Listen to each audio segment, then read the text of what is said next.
ऊर्जा व कर्म केवल यही जानना चाहते हैं अब मैं कहाँ जाऊँ, वे किसके पास जाएं, इस बारे में सौदेबाजी हो सकती है। ऊर्जा व कर्मों के जाल को मनाया जा सकता है कि वह व्यक्ति विशेष को अनदेखा कर दे, पर उसे कहीं ना कहीं तो जाना ही होता है। तुम पदार्थ को नष्ट नहीं कर सकते, केवल उसका रूप बदल सकते हो। इसी तरह किसी के कर्मों को नष्ट नहीं कर सकते, केवल उन्हें स्थानांतरित कर सकते हैं। हो सकता है कि मास्टर चाहे उसके शिष्य को कैंसर ना हो, पर कर्मों के अनुसार तो शिष्य को कैंसर का अनुभव लेना ही होगा और उस रोग से जुड़े हर अनुभव को अपनाना होगा। मास्टर ही सबसे बेहतर जानता है। वह तय करता है कि बच्चा ज़्यादा समय तक रोगग्रस्त ना रहे। शिष्य का उपचार होना ही चाहिए। यहाँ तक आकर ब्रह्मांड में कोई समस्या नहीं है। कार्मिक लेखाकार को मनाया जा सकता है कि वह बिल भेजने का पता बदल दे, पर कहीं ना कहीं तो बिल जाएगा ही और उसका भुगतान भी होना है। किसी को तो इसे भरना ही होगा। कर्मों का निपटारा तो करना ही है। वे उस व्यक्ति से कैंसर की ऊर्जा निकाले जाने पर आपत्ति नहीं करते, पर इस ऊर्जा व कर्मों के हिसाब को चुकाना ही होगा। इसे शालीनता से दफन करना भी जरूरी है। इसे हम यूं ही कार्मिक ब्रह्मांड में तैरता हुआ नहीं छोड़ सकते। इसे किसी न किसी रूप में पूर्णता देनी होगी। यह ऊर्जा अपने आप ही उस व्यक्ति के पास चली जाती है जो इस मिशन को अधूरा छोड़ने का कारण है। यह एक डेरा चाहती है, यह उसी के पास चली जाती है जो उसे बिगड़ करने का कारण बना। यह मास्टर या चैनल के शरीर में घर कर लेती है। अब मास्टर कार्मिक शेष में डूब जाता है और उसे वह सारी पीड़ा व संताप सहना पड़ता है, किंतु वह अपनी आध्यात्मिक शक्ति के बल पर थोड़े ही समय में उसका हिसाब किताब चुकता कर देता है। जब तक मास्टर इसका निपटारा नहीं करता तब तक उसे यह भयानक यंत्रणा भुगतनी ही होती है। ये तो किसी एक शिष्य के कर्म हैं, मास्टर के हजारों लाखों शिष्य होते हैं।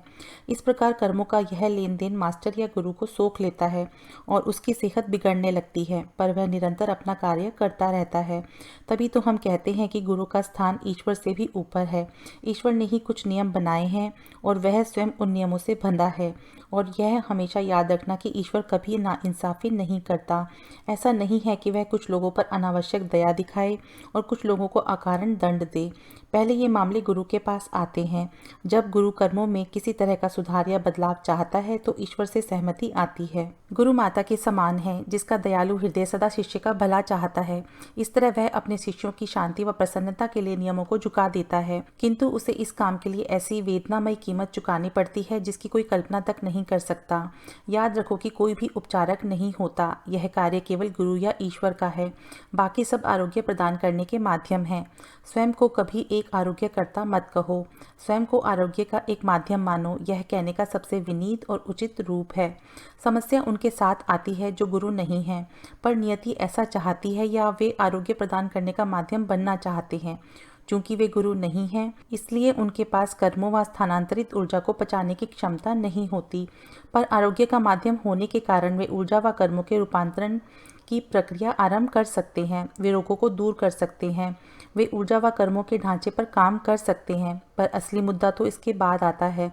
ऊर्जा अपने लिए आवास चाहती है और माध्यम की ओर आकर्षित होती है। सारी मुश्किलें यहीं से शुरू होती हैं। क्या माध्यम में इतनी ताकत है कि वह अपना और अपने आभा मंडल का बचाव कर सके? क्या विनम्रता व अनासक्ति का कवच तथा अहम से रहित सुरक्षात्मक आवरण उसे ऊर्जा व कर्मों के रूपांतरण से बचा सकता है और उस ऊर्जा को ब्रह्मांडीय सरिता और ईश्वर की ओर भेज सकता है? गुरु ईश्वर से एकाकार हो जाता है। इस तरह वह दोनों एक होते हैं, उनमें कोई भेद नहीं रहता। जिस तरह सागर व लहरें एक ही हैं। गुरु शिष्यों के प्रयासों के फलस्वरूप उसके कर्मों का भार अपने पर ले लेता है, पर ऐसा तभी होना संभव है जब वह अपने गुरु के साथ पूरी तरह से अनुरूप हो, एक खाली पात्र की भांति हो, ऊर्जा अंतरण को सोख सके और अपने अहम को बीच में ना आने दे। यदि आरोग्य का माध्यम बचाव व सुरक्षा के लिए उचित कदम नहीं उठाता तो स्वयं को अहम से परे रखते हुए अनासक्त नहीं हो पाता। तभी समस्या सामने आ जाती है। रोगी से ब्रह्मांडी धारा की ओर रोग का अंतरण नहीं होता। यह तो एक बैंक की तरह है।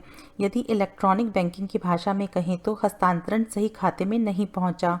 संयोजन में समस्या होने के कारण कोष जमा के मूल स्थान में ही रह गया। याद रखो कि कोष पहले ही माध्यम के कार्मिक खाते में भेजा जा चुका है ताकि उसे गुरु की कार्मिक तिजोरी में भेजा जा सके। परंतु अगर हस्तांतरण प्रभावित ना हुआ तो आरोग्य के माध्यम को अपनी जेब से ब्याज चुकाना होगा। रोगी या ग्राहक ने रोग या राशि जमा कराई है जो कि तार्किक रूप से गुरु के पास जानी चाहिए थी, पर हस्तांतरण नहीं हो सका और जितने क्षण के लिए इस प्रक्रिया में विलंब होता है, ब्याज एकत्र होता जाता है। कई बार जमा की गई राशि इतनी अधिक होती है कि माध्यम पूरी राशि तो छोड़ो, ब्याज तक नहीं चुका पाता। इस प्रकार आरोग्य के माध्यम को यह ध्यान देना चाहिए कि हस्तांतरण जल्दी से जल्दी हो और किसी तरह का शेष बाकी ना रहे। कर्मों के बैंक के नियम बड़े ही सख्त हैं। राजा भी रंक हो जाते हैं। जब तुम्हें यकीन हो जाए कि हस्तांतरण की सुविधाएं क्या हैं और जब तुम्हें यकीन हो जाए कि तुम गुरु की तिजोरी के साथ पूरा संपर्क रख पा रहे हो, तभी आरोग्य का खाता खोलना चाहिए। अब आरोग्य की बातें बाद में करेंगे। यहाँ तक कि मेरी कार्मिक योजना में भी दुख, पीड़ा व अपच बधा है। मुझे अपने हाथ से बना भोजन खिलाकर दंड दो। बहुत अच्छा मेरे मजाकिया बाबा। सूरज कुछ देर पहले डूब चुका था। रात अब भी अंधकार का कंबल लिए क्षितिज पर प्रतीक्षा कर रही थी। दोनों व्यक्ति व उनके 3 दोस्त कॉटेज की ओर चल दिए। पिछली रात ही बरसात हुई थी, पर अब साफ दिख रहा था कि गर्मी अपनी मौजूदगी दिखाने लगी थी। कहीं रेडियो पर पुराने हिंदी गाने के बोल सुनाई दे रहे थे। रुद्र अवसाद और अपने बच्चों की यादों से घिरा होता, पर आज ऐसा नहीं था। आज वह अपने पिता, बूढ़े मित्र और बाबा के साथ था। आज वह अच्छी नींद लेगा और उसकी नींद में सपने भी नहीं होंगे। करीब 2 सप्ताह बाद बाबा लौट गए और उनके जाते ही आने वालों का भी अंबार लगने लगा। वे अपने अपने रोग लाने लगे थे और बाबा ने रुद्र को आरोग्य का माध्यम बनना भी सिखा दिया था। याद रखना कि चाहे तुम आरोग्य का माध्यम बने हो या किसी की सेहत के लिए दुआ मांग रहे हो, याद रखने योग्य सबसे खास बात यह है कि तुम्हारा मन, शरीर व आत्मा तीनों एक ही दिशा में होने चाहिए और उसमें किसी तरह की आसक्ति या लगाव ना हो, किसी तरह की दुविधा ना हो। दूसरे, तुम्हारी सेहत भी पूरी तरह से ठीक होनी चाहिए। याद रहे कि तुम गुरु नहीं, केवल माध्यम हो और शरीर अधिक नकारात्मक ऊर्जा नहीं सोख सकता। यदि तुम्हारा शरीर या मानसिक स्वास्थ्य सही ना हुआ तो नकारात्मकता तुम्हारे शरीर में घर कर लेगी और तुम्हारे आभा मंडल पर छा जाएगी। इस तरह तुम शायद दूसरे का रोग तो ठीक कर दोगे, पर स्वयं रोगी हो जाओगे। समस्या यह है कि जब तुम बीमार पड़ोगे तो उस समय तक इतनी नकारात्मक ऊर्जा व रोग बटोर लोगे कि तुम्हारी अपनी जीवन शक्ति चुकने लगेगी। यदि तुम्हारे अपने शरीर की लौ फड़फड़ाकर बुझने लगे तो तुम्हारा आभा मंडल, मन व शरीर अस्वास्थ्य, बेचैनी, नकारात्मकता, आलस्य, जड़ता व गहरे भावों की चपेट में आ जाएंगे। सबसे पहले आवश्यक है कि तुम मन, शरीर, हृदय व आत्मा से पूरी तरह से स्वस्थ रहो। यदि तुम स्वयं को स्वस्थ जानो तो सबसे पहले तुम्हें ध्यान व प्रार्थना के लिए बैठना होगा। हमेशा अग्नि के सामने बैठकर ध्यान लगाओ। तेल का दीपक, सुगंधित अगरबत्ती व कपूर भी ठीक रहेंगे। मैंने तुम्हें प्रार्थना सिखा दी है। जब तुम माध्यम बनो या किसी रोगी के लिए प्रार्थना कर रहे हो तो उस समय यह प्रार्थना की जानी चाहिए। मेरे शरीर, मन व आत्मा, आभा मंडलों, कंपनों व मार्गों, रक्त की प्रत्येक बूंद, डीएनए व कोशिका तथा पूरे अस्तित्व को अपनी सुरक्षा, प्रेम, मार्गदर्शन, शक्ति, आरोग्य, ऊर्जाओं, आध्यात्मिक ऊर्जाओं व कृपा दृष्टि से भरपूर कर दो। मुझे क्षमा प्रदान करो, राह दिखाओ, मेरी रक्षा करो, मुझ पर दया करो। फिर तुम आरोग्य के लिए प्रार्थना करो। याद रखो कि बीमारी स्वयं रचित हो सकती है, पर प्रायः यह कार्मिक होती है। अगर यह कार्मिक है और तुम उसकी सेहत के लिए कुछ करने जा रहे हो तो जान लो कि तुम उसके कार्मिक ढांचे में छेड़छाड़ कर रहे हो। हो सकता है कि कुदरत चाहती हो वह इंसान उस रोग के अनुभव से गुजरे और तुम उसे उस पीड़ा, कष्ट व संताप से मुक्त करने जा रहे हो। हो सकता है कि वह रोग उसके जीवन में कोई सबक पाने के लिए बहुत बड़ा कदम हो। अब भले ही तुम जो भी करो, रोगी का उपचार नहीं होगा और इससे तुम दोनों के भीतर कुंठा, संदेह व उद्वेग पैदा होंगे। तो बहुत आवश्यक हो जाता है कि तुम आरंभ में की जाने वाली प्रार्थना के बाद एक और छोटी सी प्रार्थना भी करो। प्रार्थना करो, कृपया अपने इस बच्चे को आरोग्य प्रदान करने के लिए मुझे माध्यम के तौर पर प्रयोग में लाएं। केवल आपकी ऊर्जा व कृपा दृष्टि के बल पर ही मैं आपकी इस संतान को चंगा कर सकता हूँ। कृपया इस बच्चे के शरीर, मन व आत्मा, आभा मंडलों, कंपनों व मार्गों, रक्त की प्रत्येक बूंद, डीएनए व कोशिका को आरोग्य प्रदान करो। भले ही उसे किसी भी कारण से यह सब सहना पड़ रहा हो, कृपया इसे अपना विवेक, शक्ति, प्रेम व करुणा प्रदान करें ताकि वह रोग मुक्त हो सके और इस अनुभव को कृपा, सकारात्मक आत्मसमर्पण व यहाँ तक कि प्रसन्नता के साथ स्वीकार कर सके। यह एक महत्वपूर्ण प्रार्थना है और आप कह रहे हैं कि इस रोग को यदि रोगी ने खुद रचा है तो उसे रोग मुक्त कर दो, पर यदि किसी कारणवश यह उसके कर्मों के प्रभाववश है तो उसे पूरी कृपा व सकारात्मक आत्मसमर्पण के साथ इसे अपनाने की शक्ति प्रदान करें। इस तरह रोग के रहने पर भी व्यक्ति मानसिक, भावात्मक, भौतिक व आध्यात्मिक रूप से स्वयं को बेहतर महसूस करेगा और कहीं शांत भाव से शारीरिक बेचैनी व कष्ट को सह सकेगा। रुद्र के पास आने वाला पहला मरीज 55 साल का एक बूढ़ा था। वह वहां से 20 किलोमीटर की दूरी पर बने डिपार्टमेंटल स्टोर में कैशियर के पद पर कार्यरत था। उसने अपने ड्राइवर से रुद्र के बारे में सुना था। ड्राइवर की बेटी खो गई थी। चैनलिंग के माध्यम से बाबा ने दुखी पिता को बता दिया था कि उसकी बेटी अगले दिन दोपहर तक लौट आएगी। वह ठीक थी, पर पिता से नाराज थी। बाबा ने पिता से यह भी कहा कि वह इतना बेरहम ना बने। बच्चे तो फूलों की तरह होते हैं, उन्हें बड़े ही प्यार देखभाल के साथ संभालना होता है। हाँ, थोड़ी दृढ़ता अपनाएं, पर किसी चाइना शॉप के सांड की तरह पेश ना आए। उस आदमी ने पूछ ही लिया था कि भला यह चाइना शॉप किस बला का नाम है। उसकी बेटी अगले दिन 11:30 बजे लौट आई। बाप बेटी शाम को रुद्र के पास आए और घर के बने सुस्वाद चिप्स भेंट किए। इस तरह 55 साल का यह आदमी एक जोरास्ट्रियन था जिसका नाम था हौसी। रुद्र काफ़ी समय से चैनलिंग के लिए बैठा हुआ था। भले ही औपचारिक समय 4 बजे तक का था, पर उसे इस काम में पूरा दिन लग जाता। रुद्र समेत कोई भी समय सीमा का ध्यान नहीं रखता था। लोग अपनी सुविधा के हिसाब से आते और रुद्र उनसे बातें करता। होसी को इन चीज़ों में ज़्यादा भरोसा नहीं था। उसने उसे ध्यान से देखा और हिप्पी जैसे छोरे को पसंद नहीं किया। वैसे वह अपने ड्राइवर के साथ काफ़ी दूर से आया था और अब आकर मन ही मन ड्राइवर मुकेश को कोस रहा था, जिसने इस लंबे बालों वाले और सिर पर कपड़ा बांधने वाले अजीब से इंसान के बारे में बातें कर करके उसका भेजा चाट लिया था। रुद्र ने अपनी प्रार्थना कही और अपनी आंखें बंद की। फिर उसने बाबा के आगे हाथ जोड़े।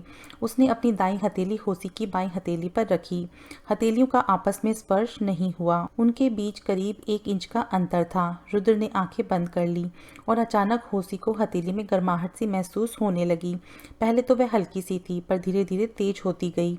मेरा दम घुट रहा है, मुझे सांस नहीं आ रही, मेरा सिर चकरा रहा है, पूरी दुनिया गोल गोल घूम रही है। यह सब इसलिए हो रहा है कि क्योंकि तुम्हें सही तरह से सांस लेना नहीं आता।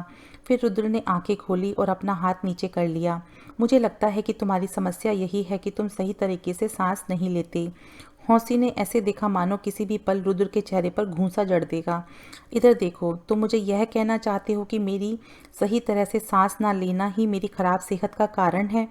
मैं तुम्हें यह बताना चाह रहा हूँ कि ठीक से सांस ना लेना ही तुम्हारे रोग की मूल जड़ है। मैं कोई डॉक्टर नहीं, इसलिए हो सकता है कि तुम्हें तुम्हारे रोग का नाम ना बता सकूं, पर तुम सही तरह से सांस नहीं लेते और यही तुम्हारी बीमारी का कारण भी है। यहाँ देखो, तुम गरीबों और बीमारों के लिए जो भी कर रहे हो मैं उसकी कद्र करता हूँ, पर मैं तुम्हें यह बताना चाहता हूँ, मुझे पिछले 20 साल से बेहोशी के दौरे पड़ते हैं। मैंने रोग के इलाज और टोटके आजमाए। मैंने कनाडा में अपने सारे टेस्ट करवाए, हर जानकार डॉक्टर को दिखाया जो कि मेरी मदद कर सकते थे।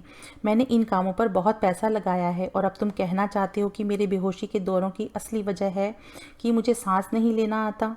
रुद्र ने गहरी सांस ली। उसके लिए यह सब नया था। वह जानता था कि उसके पास कोई तार्किक सफाई नहीं थी। वह इस बारे में निश्चिंत था कि उस व्यक्ति के कंपनों व ऊर्जा को अनुभव करते हुए उसे घुटन, जी मितलाने और सी चकराने जैसा अनुभव हुआ था। हो सकता है कि उसने अपनी ओर से कई जगह इलाज करवाया हो, लाखों डॉक्टरों को दिखाया हो। अरे बाबा! अचानक ही रुद्र के पूरे शरीर में गर्माहट से भरी लहर दौड़ गई। उसकी सांस और भी नियमित हो गई। उसके भीतर एक तरह का आत्मविश्वास और शक्ति आ गई। रुद्र मुस्कुराया। वह जान गया था कि बाबा आसपास ही थे। हाँ, तुम इसलिए बेहोश होते हो क्योंकि तुम सही तरह से सांस नहीं लेते। तुम्हारा तनाव का स्तर बहुत अधिक है और इसकी प्रतिक्रिया में तुम बहुत उथली सांस लेते हो या सांस लेना रोक लेते हो, और यही वजह है कि तुम बेहोश हो जाते हो। देखो, यह तो कोई तर्क ना हुआ। तुम्हारा यहाँ आना भी तार्किक नहीं है। क्या तुम्हें लगता है कि तुम्हारा मेरे पास आना कोई तर्कपूर्ण है? यह चैनलिंग और असाधारण सा कार्य ही अपने आप में किसी भी तर्क से परे है। यह सब तार्किक नहीं है। यह सब बताने के लिए तुम्हें कोई रॉकेट वैज्ञानिक होने की आवश्यकता नहीं है। तुम्हें क्या लगता है कि लोग यहाँ मेरे विवेक, बुद्धि या तर्क के लिए आते हैं? तुम यहाँ आए क्योंकि तुम्हारे पास जाने के लिए कोई और जगह नहीं बची थी। मेरा यह कहना है कि तुम सही तरह से सांस नहीं लेते। गहरी सांस लेना शुरू करो। अपने श्वास पर ध्यान केंद्रित करो। जब भी तनाव हो तो आंखें बंद करो और गहरी सांसें लो। मेरी यही सलाह है। यदि यह काम ना आई तो तुमने तो कोई पैसा नहीं लगाया ना, बस थोड़ा सा समय ही तो दिया है। और समय क्या है? केवल मन की एक अवस्था ही तो है। अब अपने पे रहम खाओ और खुलकर सांस लो। अगर ऐसा करते हो तो मुझे नहीं लगता कि तुम कभी दोबारा बेहोश होंगे। अगर तुम बेहोश हुए तो यही वजह होगी कि तुमने खुलकर सांस नहीं ली होगी। उस आदमी ने पल भर के लिए रुद्र को देखा और मुस्कुराया। तुम भी अजीब इंसान हो यार। हाँ, शायद मुझसे अजीब आसपास कोई नहीं होगा, पर हकीकत यही है कि अक्सर हल हमारे सामने ही होते हैं, हम उन्हें पहचानने से इनकार कर देते हैं। 3 सप्ताह बाद होसी रुद्र के दरवाजे पर था। अब कोई भी वहां खटखटाकर नहीं आता था। वे यही मानकर चलते थे कि रुद्र को उनसे मिलकर खुशी होगी। अक्सर रुद्र खुश होता ही था। तुम्हें पता है दीवाने इंसान, मैं तब से बेहोश नहीं हुआ। 20 सालों में पहली बार ऐसा हुआ है कि मैं इस पखवाड़े में बेहोश नहीं हुआ। हाँ, 1 सप्ताह पहले मैं केमिस्ट के पास गया था। जैसे ही मैं बेहोश होने लगा तो मैंने गहरी गहरी सांसें लेना शुरू कर दिया। हालांकि आसपास के लोगों को मैं एक पागल पारसी लग रहा था, पर मैं ठीक हो गया। जय बाबा, तो तुम सही तरीके से सांस ले रहे हो? अरे हाँ, उसके लिए आपकी मेहरबानी। मेरा एक दोस्त मेरे ही ऑफिस में काम करता है, उसका नाम भी रुद्र है। जब भी मैं उसे देखता हूँ या कोई उसका नाम लेता है तो मैं तुम्हें याद करके सही तरह से सांस लेने लगता हूँ। यह कहकर वह जोरों से हंसने लगा। चलो आओ, एक जाम हो जाए। यहाँ एक रेस्टोरेंट है जिसके स्टाफ के बारे में तो कुछ ना कहना ही बेहतर होगा, पर बियर और खाना लाजवाब है। रुद्र मुस्कुराया। हाँ, वह भी उस जगह को अच्छी तरह जानता था।